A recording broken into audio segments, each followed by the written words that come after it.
This week on Movies, baby, human traffickers beware. Because Jason Statham is back at your local multiplex with his new movie, A Working Man. We saw it. We're going to review it. But first, Carson, show me the money and don't make Jason angry. Oh, there it is. Bang. There it is. We're looking at the weekend box office returns. And there it is, A Working Man, #1 with a bullet. In what many are calling an upset, we have a new #1 at the box office this weekend, and it's none other than A Working Man starring Jason Statham, which bumped Snow White and its $250 million budget to second place in only its second week with a domestic take of $14.2 million. Shocking. That's a 66% drop-off from an already disappointing week one. Bad news for Disney, but good news for Jason Statham because A Working Man brought in $15.2 million domestic and another $15 internationally for a first weekend total of $30.2 million on a budget, and this is the important part, of $40 million. $30.2 million on a $40 million budget week one. Now, Joe, that's a good start. That's a very good start for a $40 million budgeted movie, and it's comparable to last year's The Beekeeper, which you mentioned, which opened to $16 million domestic, so it's a little shy of The Beekeeper's opening, but not by much. And The Beekeeper went on to make $162 million globally, so if A Working Man does something similar, it'll be well into profit, which is how Statham does it. So, Joe, what does the performance of A Working Man and The Beekeeper say about Statham's status as a box office action hero? Statham seems to be one of the only sure things in Hollywood right now. And I mean that insofar as theatrical distribution specifically. It seems that Jason Statham gets butts out into the seats to the tune of $15 million. He doesn't need IP, Brett. The man doesn't need a franchise. He is the franchise. Everybody knows what you're getting when you sign up for a Statham. You're getting for a man who's quiet, that was wronged in some way, and he needs to he was wronged. exact vengeance to restore justice. That's the IP, and people love that. And look at the distributor, Brett. Amazon MGM Studios. Jen Salke let go this weekend. The studio head, the head of content at Amazon, was let go despite her box office victory this weekend. But that's not the point. The point is these man with a gun action type program, they work great on the Amazon streaming platform with shows like Jack Ryan and Reacher, and they're working great for them in theatrical with stuff like A Working Man. Action works, action works, action works, action works. That's my little spiel. I love it. And I can back you up with some data here, Joe. If you want to come full screen to me for this, Carson, I went deep on Jason Statham's box office history because I said, man, this guy's been doing it for a while. He's so consistent. He always delivers. But let me make sure that he does. Let me check my facts here. So this is what I found, Joe. Statham has had 45 featured roles since 2000. That's after you take out cameos, because he has a couple cameos. So that's here 25 years, 45 roles. That's right. Dang. So that's 1.7 movies per year, and there were only 2 years in that time frame, in the last 25 years, that he didn't have a movie come out, 2020 and 2022, obviously around quarantine and strikes and so on and so forth. But then he had 4 movies come out in 2023, so he got his average back up. So in total, since 2000, these movies that he's been in have made $8.2 billion. So the movies that Statham has been in since 2000 have made $8.2 billion on a production budget of $2.7 billion. And if we use the old standby formula of 2 times the production budget equals your break-even point, that means that Jason Statham's movies have made $2.8 billion in profit. In profit. $2.8 billion in profit? In profit since 2000. That's just movies he's been in. Now, that includes, now to be fair, that includes some Fast and the Furious movies, some Expendables movies. Now, obviously, those are, that's like Stallone, and Fast and Furious is its own thing. So if we take out those kinds of movies and limit it just to movies that Statham was the lead in. Statham movies. Okay. He's the lead. He's above the title. He's the face. He's on the poster. Got it. He's the IP. Those movies, Statham movies, have made $2.15 billion since 2000, over $2 billion on a production budget of $954.7 million, which means that Jason Statham alone, not counting Fast and the Furious, not counting the Expendables, not counting the animated movies that he did like a voice in with a cast of 20 people, just Statham movies, have made approximately $241 million in profit since 2000.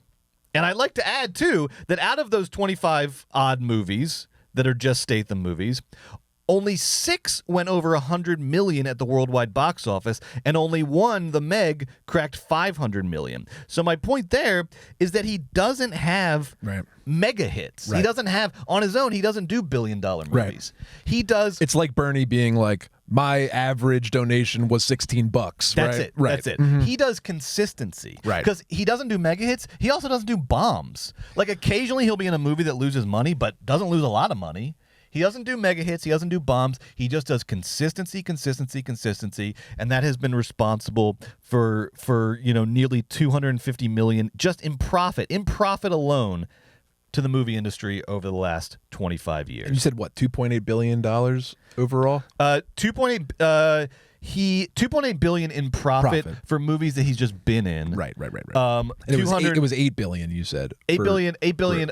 His movies that he's been in have made. Jesus. So I mean, look, whatever number you want to pull, it just proves that this guy is bankable and he's consistent. And I think he's our last action hero, like on his own, outside of franchises. Rooting for Dev Patel, of course. We're big Monkey Man guys. We're rooting for Dev, but it does. I mean, obviously, long road to march before he's a Statham level action star. Long road to go. Long road to go. Long road. Look, we love you, Dev. We love our. It's harder than it looks. We love our guy. It's harder than it looks. But it's hard to be Statham. Statham is. But we're rooting for you. It's a whole thing.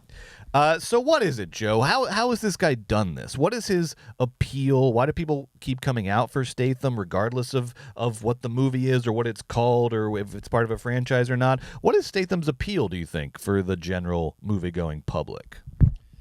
Well, his action character persona certainly trades in some awesome all-time tropes of movie-going action stars, a la Clint Eastwood, a la your John Waynes, the strong, silent type indeed John Statham is. He's always Jason Statham. What I say? John Statham. Oh, John Statham. You're conflating all your heroes in your head. Yeah, right. He's a strong, silent type. His movies are usually a version of like a revenge-o-matic, And that's always a good kind of movie for an action fan. He makes action movies for action fans, right? In many of his movies, he is a normal person that is pulled back into a life of crime or violence or whatever in order to save his daughter, his wife, his friend. And I think that these stories, like a revenge story, that is like just a great narrative propulsive thrust. And he just does it consistently, 1.7 movies a year, time and time again. So you always know what you're going to get. And then what are the variables you play with? Who's the bad guy? What are our action set pieces? What are we having Jason doing? I also just think... Is it a little funny? Is it a little dramatic? Yes. He can sort of move around from action comedy to like dramatic action to dark action, to crazy over-the-top action. I also think that Jason Statham is very handsome, but also very approachable as like an everyman sort of type. AKA like... There's nobody in the world that can look as good as him, but every man thinks, I could look as good as Jason Statham if I cleaned up right and did some push-ups, right? Statham has an approachability and everyman quality to him. Also, the man is a badass. He's great at driving a car. He's a great action star. He's great at the action choreography, stunts, jumping, driving is sort of his, like, magic trick. That man drives a car better than no one since he's so good at driving. He looks so cool at driving. Drove a car. I think that's it, Brett. Like, you know what you're going to get. Yeah. He kicks ass. Yeah. And who can argue with like the strong silent type when it's just like Unforgiven every time? Like everybody wants to justify their daughter's been kidnapped, right? Like everybody wants to fucking kick ass then. Yeah. So I think it's just like a true understanding of what makes movies work and what makes stars bankable and just like owning your brand. And when it dips sometimes, not throwing the baby out with the bathwater, just going back to the basics. And that's what is so successful, I think, financially for these Ayers films, the Beekeeper and Working Man. They're just playing the hits formulaic wise and adding some fun, upping it here, downing it there. I mean, keep it up. Keep it up. Now, let's talk about the latest movie, A Working Man. This came out this last weekend. It's directed by David Ayer. He's reteaming with David Ayer after last year's The Beekeeper, and then they have The Beekeeper 2 coming out as well. So they've got a new little, they're the new duo. This movie is based on a 2014 novel, Levon's Trade. by Chuck Dixon, and the screenplay was written by Ayers and a guy you might have heard of, Sylvester Stallone. Co-wrote this screenplay. He was the one that originated this project. And Stallone actually has only written 2 movies that he hasn't starred in, and the other one was Homefront with Jason Statham.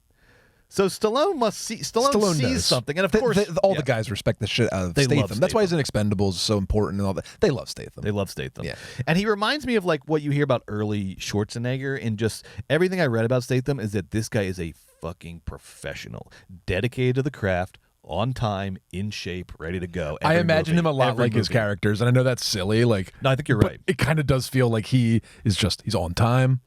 He always gets the job done. And if you just, it's his way or the highway.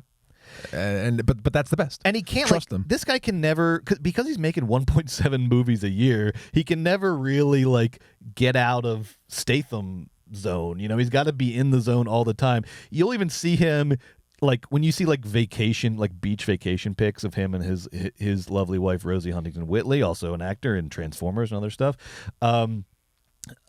He is like always, because sometimes these guys, people can look however they want on vacation. I don't give a shit. But sometimes actors like you're in working shape, and then you're just like, exactly. I'm not at work shape. Yes, of exactly. Course, right. You'll see like Daniel Craig in between Bonds, and he's he's got a little more dad bod going on. Right. Uh-huh. Yeah. Right. Well, like every time you see Statham in vacation pics, he looks like movie star Statham. He's ready to go because he's got a movie to shoot in fucking 2 months. He's ready to go, and he's never gonna play a different part.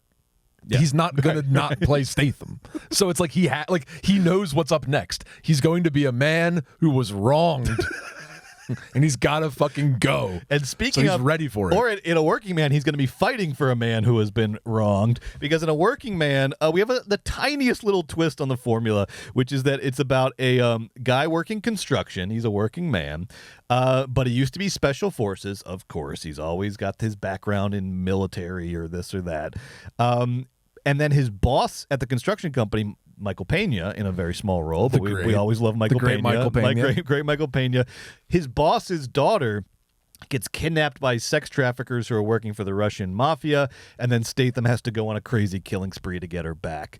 And that's the plot of The Working Man. But what was the movie? How good was the movie, Joe? What'd you think of A Working Man? You're a Statham. You have a PhD in Statham. What'd you think of A Working Man? The Working Man was not as good as The Beekeeper. Let's just start right there. And I actually mention it because I think the differences is what makes A Working Man just not my favorite Statham movie. 2 differences. One, Brett has already mentioned. The setup is contrived. Now, they're always contrived, but they're always like clean. This one has one too many question marks. In Transporter 2, he's also saving his love interest boss's daughter, but they're a love interest, so it's just like it's more makes sense. This one is a slightly pernicious, sorry to be that guy. Handsome Jason Statham runs a construction site for Michael Pena and his family, but not kind of a construction site. They're building like a massive skyscraper in some town, okay? Then the daughter is kidnapped, and Jason Statham is asked to go back to his life that he had before he was a Green Beret to go and save her. I don't know. You know what I like about Statham movies is when he's a working man in the other movies, he's actually a working man. Yeah. And in this one, he's like a foreman. He's neither the capitalist or the laborer. He's like the slave driver. He's the middleman. He's the middleman, and they make a big stink that like his team likes him or whatever. And at one point, Michael Pena says to his daughter, like, I really want you to grow up and become what I am, a land developer. I know. And you're supposed to like kind of root for them, and I was like, we're rooting for the land developers? I was like, I need to rewrite this script. Hold on, stop. First of all, it's either Michael Pena is the bad guy. Yes. Because he's the boss. Or Statham like couldn't have been a Green Beret because like he just needs to be like a guy that is gonna like fucking crush. Or I don't know. It was just like it was not the right. It wasn't the right flavorings. Were off. The pieces on the board were a little bit off. And there's like even like middle grounds, because there's sometimes in Statham movies where a guy is like, he's not the villain, but he's like made some bad choices. So like it would have been so easy for Michael Pena to have been somewhat responsible. I didn't mean to. I just got it under my head. I was waiting for that, but that never came. Yes. So I'm he's not just saying a good-hearted land developer. Yeah, which is fine. Like garish skyscraper in Chicago. It's just like we watch all these Stathams. I know how I like them set up, and this one had too many things out of place for my setup. And then number 2, the bad guys, the sex traffickers. This is like a very like du jour topic. Like the Sound of Freedom movie came out 2 years ago. That's obviously where they got this idea from. A very du jour topic and a very sort of tricky topic to navigate without like lending credence to certain right-wing talking points. It's this very Sound of Freedom came out. They're like, okay, good, let's have Statham do Sound of Freedom. The Beekeeper works because of 2 things. It's like, number 1, it's like we do all hate spam calls and wish we could blow them up. And best choice of a villain ever. And number 2 is like the Beekeeper thing is a heightening of like a Statham sort of secret society that is inherent in his movie's world that needs to be taken seriously. It's like a slightly self-aware. I was afraid going into A Working Man that the movie would be too self-aware, trying to be double, triple funnier than The Beekeeper. It sort of reverts back to being serious. Then the sex trafficking like isn't scary enough for me because it's sort of like Russian mobsters is the bad guy. I get they probably do sex trafficking. It wasn't scary enough for me. It was too weird to save the boss's daughter because he like quote made a promise. Like it's just like I know that's the plot of every movie, but this promise didn't. You promised to save her from the fucking Russian mob sex traffickers. That's quite the. I don't know if you promised that. And then when he brings her home, Michael Pena, he's like, "You're my brother, Michael Pena." It's like I didn't get any of this. He seems very much like your employee, and you seem very much like his nice boss. Like I don't know about this. The action good, Statham good. The movie just had too many question marks. Wasn't my favorite. It wasn't fun in the right places and wasn't scary in the right places. And it was ultimately, Brett, disappointing because Statham kicking sex traffickers' butt is why I wake up in the morning. And so when I finally got to go watch this happen, I was like, kick their butts harder. Why are the sex traffickers like this? This should be meaner or different or weirder or something of interest. It's almost like it's too real. Spam callers, they may or may not be in a big building. You may or not be able to blow up the big building. Like, I don't fucking know. Who knows? Sex traffickers, they exist, and like, maybe it's too much sauce. Whatever it was, I was disappointed, Brett. I hate to do this to my guy, especially on this day we're celebrating our guy, but I'm going to give this movie 2 stars. Okay. I'm going to say this movie was kind of it was bad. It was bad. According to our rating system, that's bad. That's bad. It was bad. It was bad. Now, all Statham movies range from 2 stars to 3 stars, and sometimes they're 3 stars, but it's like a Statham 3, and that's like a 5. He's got some 4s. He has 3 or 4 4s. Yeah. But average though. I'm not. When I put my Statham in, I'm not trying to watch Lawrence of Arabia. I'm trying to watch Transporter. Right. So it's a 3 is what I want. 3 is ideal. You know what I mean? Yeah. And this one was a 2. Well, Joe, I agree with a lot of what you said. It's definitely not the level of The Beekeeper. It really ultimately can't lean into any sort of weirdness or absurdity of the genre tropes as much as The Beekeeper does, because it is burdened down by a lot of, I think it's burdened down by Stalloneisms. So that's the big difference with The Beekeeper is you have a lot of Stalloneisms in this movie. You have, like, again, really wants the working class hero to be the working class guy to be the hero, but then he's too rich to remember what working class is, and so that's where I think you get like the good-hearted land developer and how Statham is just like the foreman for all the actual workers and all that kind of stuff. And then you have all the Stallone stuff around like I have to save if you had a daughter you'd understand. You can't understand this mission if you don't have a daughter. And I don't. So I think that might be one of the reasons. And we know Stallone famously has several daughters. He's a big girl dad. He's a girl dad. So you could picture them just in the living room, like watching a movie, having fun in Beverly Hills, and he's up in his office, like, what if my daughters got kidnapped by Russian sex traffickers? Oh, I'd be so fucking mad. Oh, I'm so mad. Up there just writing away. Fucking pissed, dude. There was still enough to like in this movie for me, and I had a blast watching it. I cannot deny the experience I had in the movie theater. I have to be honest. I give it 3 stars. I thought it was good. Okay.